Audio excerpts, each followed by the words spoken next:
दिन भर की भाग दौड़ में जब छूट जाएं जरूरी खबरें, जब आप हो जल्दी में और जाननी हो हर खबर, जब फटाफट अंदाज में देखनी हो।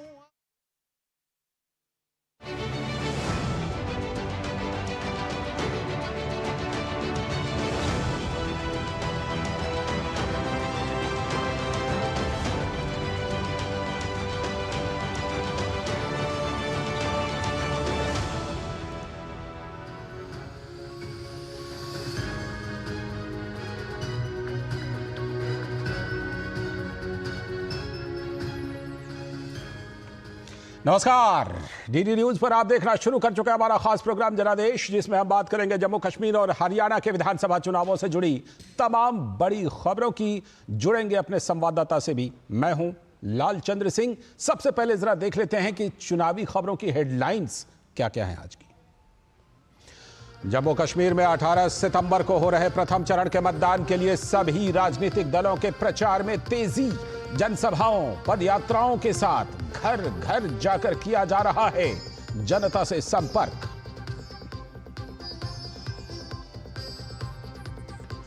जम्मू कश्मीर में चुनाव प्रचार के दौरान नेशनल कॉन्फ्रेंस और पीडीपी में जहां हराम और हलाल को लेकर छिड़ी बहस, तो फारूक अब्दुल्ला ने कांग्रेस के साथ गठबंधन को मजबूरी के साथ वक्त की जरूरत बताया। तो भाजपा नेता राम माधव ने कहा, दो परिवारों ने सूबे को कई दशकों तक लूटा।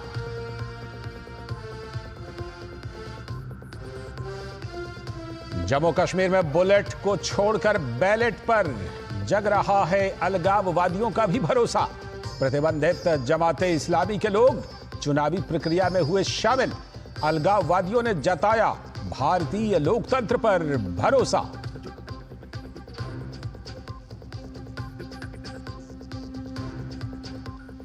और हरियाणा की सभी 90 विधानसभा सीटों के लिए नामांकन का दौर होगा कल से शुरू। भाजपा की पहली सूची जल्द ही आने की संभावना।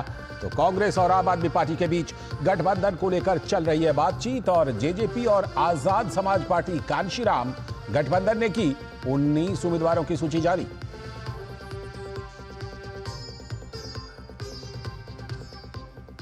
तो ये थी चुनावी हेडलाइंस। और अब देखते हैं चुनावी खबरों को विस्तार से। और सबसे पहले बात करते हैं जम्मू कश्मीर की खबरों की। जम्मू कश्मीर में चुनाव प्रचार अपने चरम पर पहुंच गया है।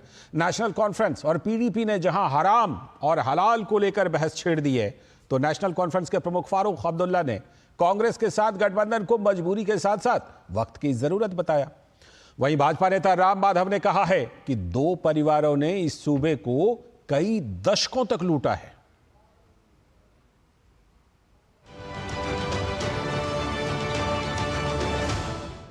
जम्मू कश्मीर में हराम हलाल पर सियासी संग्राम। नेशनल कॉन्फ्रेंस और कांग्रेस के बीच है मजबूरी और जरूरत का गठबंधन। राहुल गांधी ने मिलाया अब्दुल्ला परिवार के सुर में सुर। राहुल गांधी का वादा, वापस दिलाएंगे जम्मू कश्मीर को राज्य का दर्जा। भाजपा ने कहा, जम्मू कश्मीर को नेशनल कॉन्फ्रेंस और पीडीपी के खानदानी राज से कराया आजाद। जम्मू कश्मीर में जैसे जैसे चुनावों की तारीखें नजदीक आ रही हैं, अब गठबंधन और त्रिकोणीय मुकाबले का असर देखने को मिल रहा है। एक तरफ जहां फारूक अब्दुल्ला कह रहे हैं कि गठबंधन उनके लिए अब जरूरी है, ना कि मजबूरी, वहीं दूसरी ओर राहुल गांधी कह रहे हैं कि राज्य का दर्जा दिया जाना जरूरी है।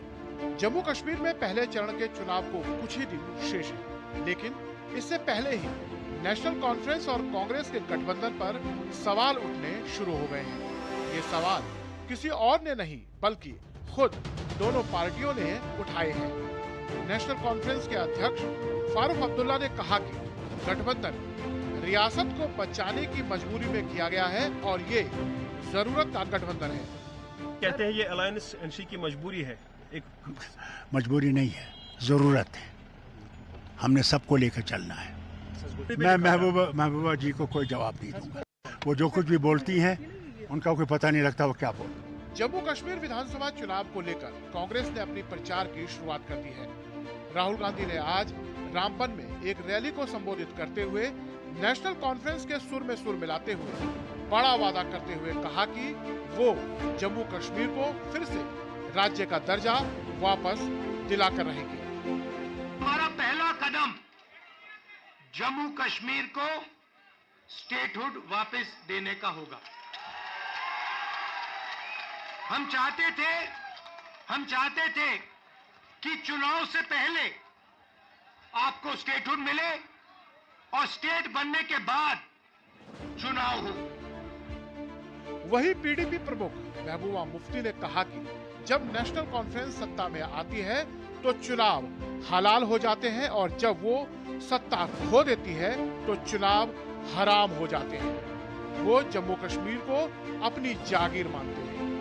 ये नेशनल कॉन्फ्रेंस सिर्फ अपने मफाद के लिए सरकार बनाना चाहती है। जब सरकार बनती है कहते हैं हिंदुस्तान जिंदाबाद, इलेक्शन हलाल है।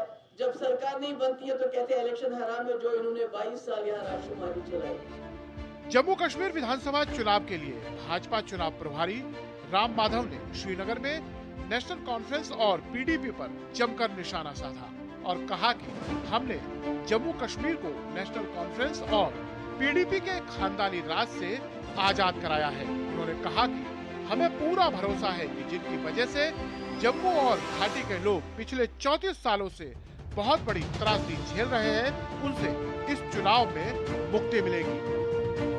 हमें पूरा विश्वास है कि जिनके कारण या जिन परिवारों के कारण 30-40 इयर्स तक वैली के लोग, जम्मू के लोग बहुत बड़ी त्रासदी से गुजरते रहे हैं, उन परिवारों की छुट्टी होगी। शांति चाहने वाले, आतंकवाद का समर्थन बिल्कुल नहीं करने वाले, विकास चाहने वाले, ऐसे नए लोग, नए पार्टियां, नए लीडर्स कश्मीर घाटी में भी उभरेंगे। जम्मू कश्मीर विधानसभा चुनाव के मतदान के दिन जैसे जैसे नजदीक आ रहे हैं, नेताओं का एक दूसरे पर जुबानी हमला तेज हो गया है। लेकिन इस बीच सकारात्मक पहलू ये है कि सभी वैचारिक धड़े भारतीय लोकतंत्र में अपना भरोसा जता रहे हैं। जम्मू कश्मीर में जैसे जैसे चुनावी घमासान आगे बढ़ रहा है, वैसे वैसे जबानी जंग भी शुरू हो गई है। आपस में नेता एक दूसरे पर तीखे बयान देते हुए कह रहे हैं कि कोई हलाल है तो कोई हराम है। ऐसे में देखना ये होगा कि आने वाले दिनों में ये जुबानी जंग और ज्यादा तेज होती है या फिर चुनावी मुद्दे धीरे धीरे आगे बढ़ते हैं। कैमरामैन अनिकेत के साथ ऋषि कुमार, डीडी न्यूज, श्रीनगर।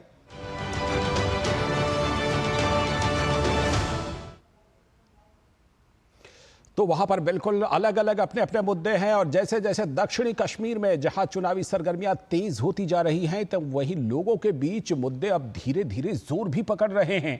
ऐसे ही मुद्दों की दक्षिणी कश्मीर में पड़ताल की हमारे संवाददाता ऋषि कुमार ने।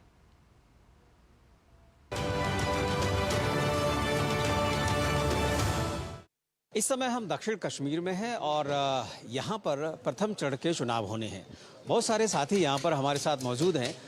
तमाम मुद्दे हैं कश्मीर के, उनमें से कुछ मुद्दों पर बात करते हैं और इनसे जानने की कोशिश करते हैं कि इनके जहन में क्या है और इस बार के चुनाव में ये क्या सोचकर मतदान करेंगे। आप बताएं कि इस बार जो कश्मीर में जो हालात हैं, वोट होने वाले हैं 18 तारीख को, तो किस तरीके से आप सोच रहे हैं, क्या आपके जहन में है, क्या क्या चीज़ें होनी चाहिए अगली सरकार में? खुदा का शुक्र है कि अब हालात दिन ब दिन मतलब ठीक होने जा रहे हैं। कुछ हालात ठीक भी हुए और होने भी जा रहे हैं। अब election they are now ahead, आगे आने वाले इलेक्शन है हमारे पास। मतलब बहुत सारी बातें हैं, कितने हम मतलब काउंट करेंगे, दीज आर काउंटलेस।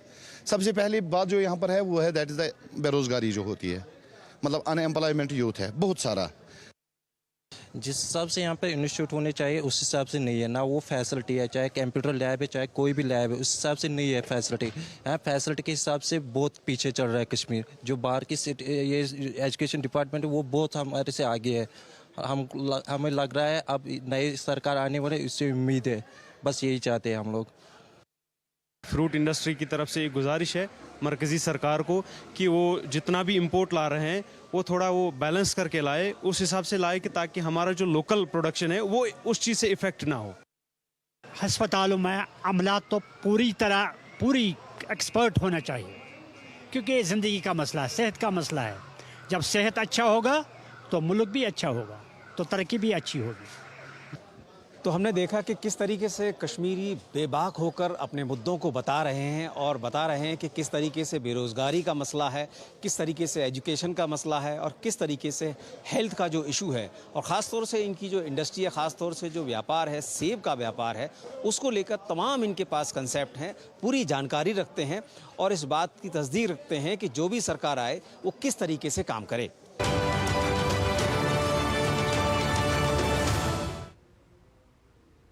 तो जम्मू कश्मीर में जो चुनाव की हलचल है वो किस तरह से है, आवाम में किस तरह है और नेता वहां पर किस तरह से क्या कुछ कर रहे हैं। ऋषि कुमार हमारे संवाददाता लगातार वहां बने हुए हैं और वहां से अपनी रिपोर्ट भी भेजते हैं। सीधे ऋषि कुमार से ही जुड़ते हैं जो ग्राउंड जीरो पर इस समय हमारे साथ जुड़ चुके हैं। ऋषि, अगर थोड़ा सा पीछे जाए तो लोकसभा चुनाव की दो हाईलाइट थी। हाईलाइट नंबर 1 कि रिकॉर्ड तोड़ मतदान हुआ था और लोगों ने जमहूरियत में भरोसा जताया था, और दूसरी हाईलाइट ये थी कि दोनों बड़े नेता चुनाव हार गए थे, जो वहां की क्षेत्रीय दलों के नेता उमर अब्दुल्ला भी और महबूबा मुफ्ती भी। और अब जाकर के जब राम माधव वहां ये कह रहे हैं कि दोनों परिवारों ने लूटा है, तो जाहिर सी बात है कि इन दोनों नेताओं के पास इस चुनाव में अपने साख को बचाने की सबसे बड़ी चुनौती है।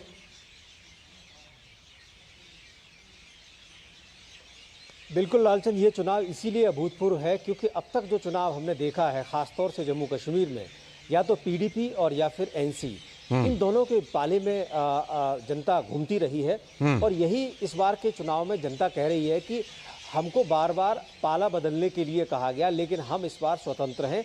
और अब जो उनके पास विकल्प उभर कर आ रहे हैं, चाहे वो निर्दलीय के तौर पर जमात के लोग आ गए हैं उनके बीच में, चाहे वो ऐसे लोग हैं जो पॉपुलर हैं और निर्दलीय के तौर पर भी चुनाव लड़ रहे हैं, उनका किसी भी संगठन से, किसी भी विचारधारा से वाबस्ता नहीं है, वो अलग हैं, तो उनका भी एक उनको विकल्प के रूप में मिल रहे हैं। तीसरी बात, बीजेपी ने जिस तरीके से इस चुनाव में दोनों ही पार्टियों की घेराबंदी की है, उसके बाद कांग्रेस को लग रहा है कि जो मुद्दे हैं उसमें वास्तव में उसको मुश्किलें आ रही हैं जम्मू और कश्मीर के हिसाब से, अलग अलग क्षेत्रीय बात करें तो उसी में जो आपने जो दोनों नेताओं का जिक्र किया, दोनों बड़े नेता अपनी अपनी पार्टी के जो लीडर हैं, अगर वो चुनाव हारे हैं लोकसभा में तो इसके बड़े मायने हैं और इन्हीं मायनों को बीजेपी भी एक्सप्लोर कर रही है। हम राम माधव जी के आज के बयान को अगर देखें तो उन्होंने बड़े कैटेगोरिकली कहा है कि कश्मीर में नया नेतृत्व उभरेगा, नए लोग आएंगे और नई जो संविधान में और तिरंगे में विश्वास करने वाले लोग हैं उनमें लोग भरोसा दिखाएंगे। तो बीजेपी मुझे लगता है कि इस चीज़ को भी देख रही है कि किस तरीके से एक ऐसा विकल्प भी जनता के सामने उभर रहा है, उस पर उनकी नज़र है। और जिस तरीके से हमने देखा था कि अपनी पार्टी के साथ कोई सीधा संबंध पिछले लोकसभा चुनाव में बीजेपी ने नहीं रखा था, लेकिन एक अघोषित अंडरस्टैंडिंग दिखाई दी थी और इस चुनाव में हम देख रहे हैं कि अपनी पार्टी के भी नेता काफ़ी दमखम से चुनाव लड़ रहे हैं। तो एक विस्तृत रूप में अगर हम देखें तो इस चुनाव में किसी भी एक लाइन को ड्रॉ करना बड़ा मुश्किल हो रहा है। बिल्कुल, कहीं पर त्रिकोणीय मुकाबला है, कहीं पर चतुष्कोणीय मुकाबला है, आमने सामने के मुकाबले बहुत ही कम देखने को मिल रहे हैं। तो ये जो कवायद है इसमें दोनों को अपना अस्तित्व बचाना बड़ा मुश्किल तो है। बिल्कुल। और उसी की जुगत में ये लोग लगे हुए ऋषि, आज राहुल गांधी वहां पर थे चुनाव प्रचार के लिए, क्या क्या उनका प्रोग्राम रहा और कहां पर उन्होंने कौन सी बातों को प्रमुखता से उठाया? देखिए, राहुल गांधी अभी आज जम्मू कश्मीर चुनाव में पहली रैली उन्होंने की, जम्मू रीजन में उनकी रैली रही और इस रामबन के इलाके में जब रैली के दौरान उन्होंने मुद्दे रखे और उन मुद्दों में जो सबसे बड़ी बात है मुझे लगता है जो राहुल गांधी खासतौर से जम्मू के इलाके में चीज़ों को जो हिट करने की कोशिश कर रहे हैं, उन्होंने राज्य के दर्जे का किया, क्योंकि राज्य के दर्जे को लेकर जम्मू के लोग भी चाहते हैं कि राज्य का दर्जा मिले, कश्मीर के लोग भी चाहते हैं कि राज्य का दर्जा मिले। तो इस तरीके से उन्होंने कोशिश की है कि जम्मू के लोगों को आकर्षित किया जाए, क्योंकि बड़ी समस्या इस अलायंस की यही है कि वो जम्मू के रीजन में किस तरीके से अपनी उपस्थिति को दर्ज करा पाते हैं। तो राहुल गांधी देखते हैं अभी कैसे कैसे आगे बढ़ते हैं, क्या क्या उनके प्रचार अभियान रहते हैं, कश्मीर में उनका क्या रुख रहता है, कौन सी बातें रखते हैं, आरक्षण को लेकर उनका क्या कोई आगे कोई बयान आता है या फिर इसको अब वो चुप ही रहना पसंद करेंगे।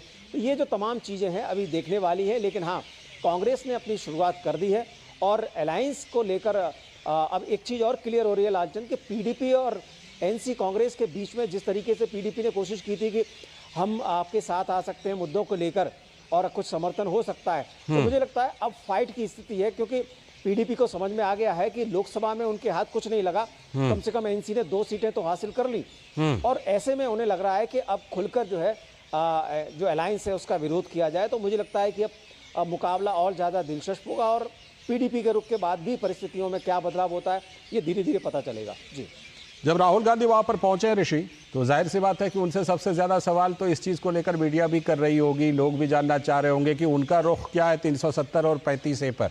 उस पर उन्होंने कुछ कहा कहीं पर आज? देखो, उसको लेकर अभी कांग्रेस की समझ में आ रहा है कि इस मुद्दे को लेकर, हालांकि एनसी के मुद्दे जैसे कि हम पहले भी बात कर रहे थे, एनसी अधिकांश अपने मुद्दों को लेकर क्लियर है, लेकिन वही कांग्रेस जो है ढुलमुल नीति के तहत आगे बढ़ना चाहती है। वो चाहती है कि एनसी श्रीनगर में लीड करे, तो वहीं वो इन मुद्दों को इतर, अगर कुछ मुद्दे जम्मू में उन्हें फ़ायदा कर सकते हैं तो वो उन मुद्दों को उठा रही है। 370 को लेकर, उसकी पुनर्वापसी को लेकर अब कांग्रेस इस तरीके का कोई भी बयान नहीं दे रही है जिससे कि उन्हें लगे कि अब जो यहाँ पर एक शांति की बहाली हुई है और लोगों को फ़ायदा मिला है, उसमें किसी भी तरीके के उनके दिमाग में कोई ऐसा मैसेज जाए जिससे कांग्रेस यहाँ पर उसमें नुकसान रखे। तो अभी धीरे धीरे कांग्रेस इस चीज़ को समझ रही है, लेकिन एनसी के रुख से कई बार हमने देखा है कि कांग्रेस इत्तेफाक रखकर ये जोड़कर कोशिश करती, खास तौर से जो कश्मीर का इलाका है उसमें। शुक्रिया, बहुत बहुत शुक्रिया ऋषि, जुड़ने के लिए और तमाम जानकारी देने के लिए। आगे भी आपसे जम्मू कश्मीर चुनावों से जुड़ी चीज़ों को हम समझते रहेंगे और वहाँ से जो चुनावी खबरें हैं उसके बारे में आपसे बात करते रहेंगे। फिलहाल जम्मू कश्मीर से ही एक और रिपोर्ट देख लेते हैं। दक्षिणी कश्मीर की कुलगाम विधानसभा सीट इस बार के जम्मू कश्मीर विधानसभा चुनाव में बेहद खास हो गई है। वैसे तो 1996 से लेकर 2014 तक सीपीएम के उम्मीदवार सीपीआईएम से मोहम्मद यूसुफ तारिगामी यहां से जीत दर्ज करते रहे और इस बार 5वीं बार फिर से चुनावी मैदान में है, लेकिन निर्दलीय उम्मीदवार जो कि जमात के समर्थक हैं, उनकी वजह से इस बार का यह मुकाबला बेहद दिलचस्प हो गया है।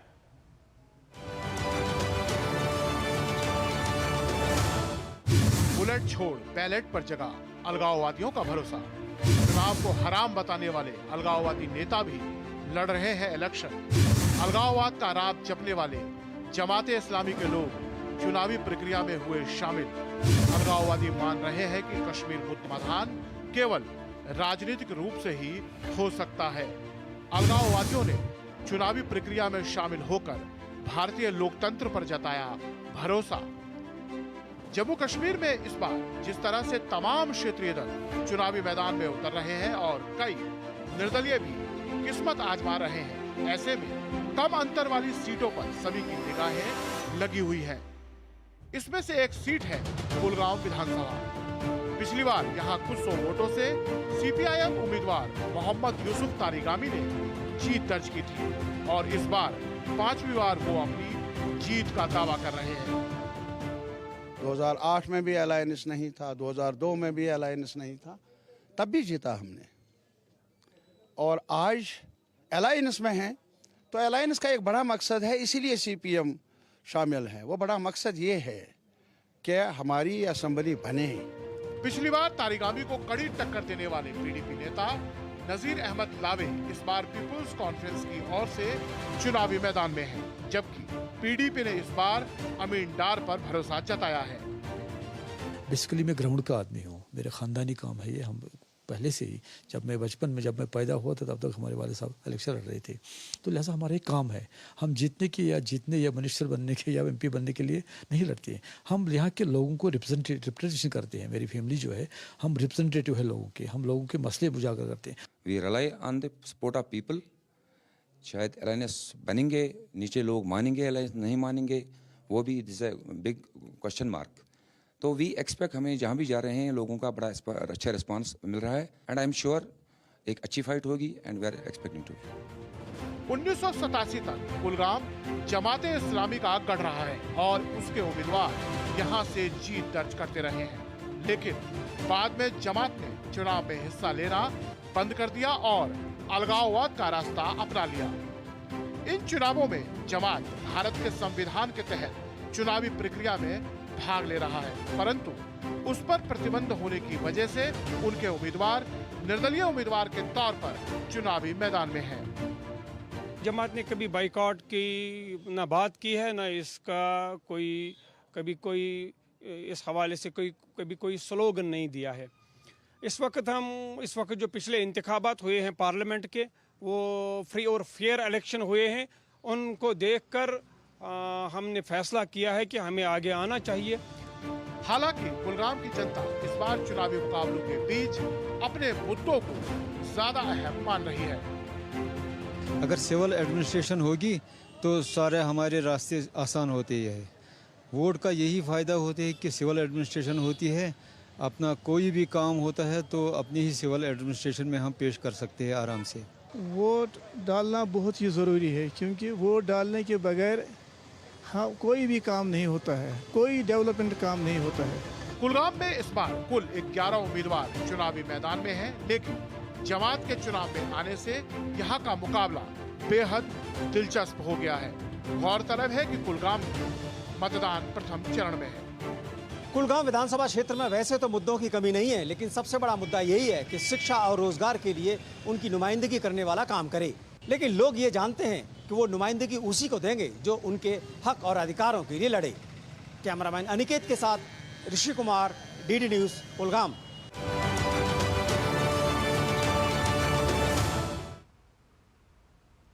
ये तो बात हुई घाटी की, लेकिन जम्मू के लोगों के मन में क्या है? विधानसभा चुनाव को लेकर यहां जम्मू के युवाओं में भी खासा उत्साह है। बीते सालों में स्वास्थ्य, शिक्षा, सड़क और पर्यटन क्षेत्र में हुए विकास कार्यों से युवाओं के दिल में खुशी है। खासकर धारा 370 के हटने के बाद से यहां के युवा खुली फिजाओं में सांस ले रहे हैं। जम्मू यूनिवर्सिटी के युवाओं से बात की है हमारे संवाददाता धीरज कुमार ने।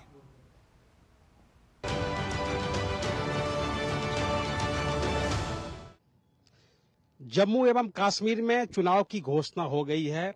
इस वक्त मैं जम्मू यूनिवर्सिटी में मौजूद हूं और हमारे साथ यूनिवर्सिटी के कुछ युवा छात्र हैं, वो मौजूद हैं जो धारा 370 और राज्य में होने वाले चुनाव पे अपनी राय रखेंगे। हम उनसे जानने की कोशिश करते हैं।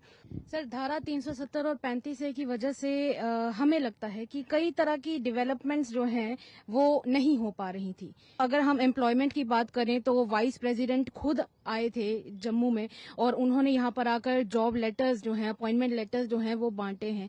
क्रिकेट मैचेस यहाँ पर हुए हैं। कश्मीर की अगर मैं बात करूँ, कश्मीर का लाल चौक जहाँ पे लोग तिरंगा फहराने तक से डरते थे, वहां से 15 अगस्त पे लोगों के नाचने गाने की वीडियोस वायरल होती हैं। फिर इस बार तो अब तो जन्माष्टमी पे भी देखा गया कि लोग वहाँ पे जन्माष्टमी सेलिब्रेट कर रहे हैं, नाच रहे हैं, गा रहे हैं। जो फर्स्ट टाइम वोटर्स हैं उनकी एक्सपेक्टेशंस नई सरकार से बहुत ज़्यादा हाई है, क्योंकि वो चाहते हैं कि जो मतलब 10 साल में उनकी डेवलपमेंट नहीं हुई है, जो उनको नहीं मिला है, वो चाहते हैं कि वो जो न्यू सरकार आए वो उनकी डेवलपमेंट करे और उनकी एक्सपेक्टेशंस हैं बहुत ज़्यादा, वो उनकी पूरी करें। आने वाले दिन में लीजेंड्स लीग का फाइनल जो है शेर कश्मीर स्टेडियम में खेला जाएगा, जहां पे हमेशा सिक्योरिटी का इशू रहता था। और दूसरी बात ये कि रोड कनेक्टिविटी को लेके जो एक रामबन बनीहाल या चनैनी का जो एक स्ट्रेच था, उस एक सपना रह गया था लोगों का, लेकिन वो स्ट्रेच अब इतनी खूबसूरत बन गई है, उसमें इतने अच्छे अच्छे टनल्स बन गए हैं, फ्लाईओवर्स हुए हैं, ब्रिज ओवर्स हुए हैं। ऐसे प्रोजेक्ट लाए गए जिनके अंदर ग्रीनरी है, सफाई का खास ख्याल रखा जाता है। अब तो स्मार्ट सिटी जब से यहाँ पे ई बसेज लॉन्च हो गई है तो उसमें महिला सिक्योरिटी बहुत टाइट है, क्योंकि गाड़ी में कैमरास लगे हुए, कोई भी मतलब ऐसा गलत काम जो है नहीं हो पा रहा। 370 के बाद जो टूरिस्ट को एक फोस्टरिंग मतलब बढ़ावा मिला है, वो भी बहुत ज्यादा मिला है कि हर एक टूरिस्ट को एक अच्छी साइट बनाने का काम किया है और बहुत सारे रोड कनेक्टिविटी पे भी काम किया हुआ। ये थे हमारे साथ जम्मू यूनिवर्सिटी के छात्र जिन्होंने अपनी राय रखी और जिन्होंने साफ तौर पे बताया कि धारा 370 के हटने के बाद यहाँ के लोगों ने चाहे रोड के क्षेत्र में हो या स्मार्ट सिटी के क्षेत्र में हो या स्वास्थ्य के क्षेत्र में हो, शिक्षा के क्षेत्र में हो, काफी बदलाव देखा है। कैमरामैन राधे कृष्णा के साथ धीरज कुमार, डीडी न्यूज़, जम्मू।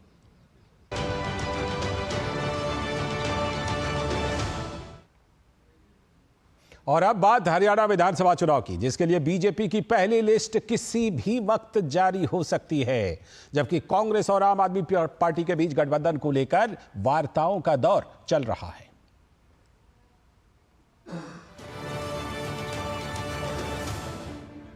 हरियाणा में लगातार तीसरी बार सरकार बनाने की कोशिश में जुटी बीजेपी ने प्रत्याशियों के नाम पर मंथन का काम पूरा कर लिया है। हरियाणा की सभी 90 विधानसभा सीटों के लिए नामांकन का दौर कल से शुरू होगा। लिहाजा ये तय माना जा रहा है कि बीजेपी और कांग्रेस दोनों ही दल अपने प्रत्याशियों की पहली सूची जल्द ही जारी कर सकते हैं। कहा जा रहा है कि भाजपा की पहली लिस्ट में 30 से 40 उम्मीदवारों के नाम हो सकते हैं और लिस्ट जारी करने से पहले आज एक बार फिर से कोर कमेटी की बैठक हो सकती है। वहीं हरियाणा भाजपा ने अपने प्रचार अभियान में कांग्रेस पर हमले तेज कर दिए हैं।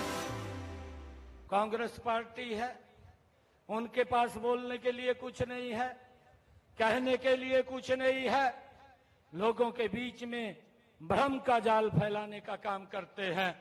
झूठ बोल करके वो अपना उल्लू सीधा करना चाहते हैं और झूठ बोल करके वोट ले करके लोगों का शोषण करना उनके डीएनए के अंदर है और उनकी ये फितरत भी है। लोगों को गुमराह करने का काम ये कांग्रेस के लोग झूठ बोल करके करते हैं। वहीं कांग्रेस की बात करें तो हरियाणा विधानसभा चुनाव को लेकर कांग्रेस और आम आदमी पार्टी के बीच गठबंधन की संभावना पक्की होती जा रही है। रिपोर्ट के मुताबिक राहुल गांधी ने आपको हरियाणा में गठबंधन का ऑफर दिया है, जबकि हरियाणा कांग्रेस के नेता आम आदमी पार्टी से कोई समझौता नहीं करना चाहते हैं। गौरतलब है कि लोकसभा चुनाव में दिल्ली में दोनों का गठबंधन फेल हो चुका है। आप नेता संजय सिंह का कहना है कि सीटों के बंटवारे को लेकर अंतिम फैसला अभी नहीं हुआ है। जो एक संगठन चलाने का काम है उस हिसाब से फैसला होगा। हम 90 पे लड़ेंगे कि 9 पे लड़ेंगे कि 10 पे लड़ेंगे, ये 1-2 दिन में आपको पता चल जाएगा। हरियाणा में एक चरण में विधानसभा चुनाव होने हैं। 90 सीटों वाले इस राज्य में 5 अक्टूबर को वोटिंग होने वाली है, जबकि नतीजों का ऐलान 8 अक्टूबर को होगा। Bureau report, DD news.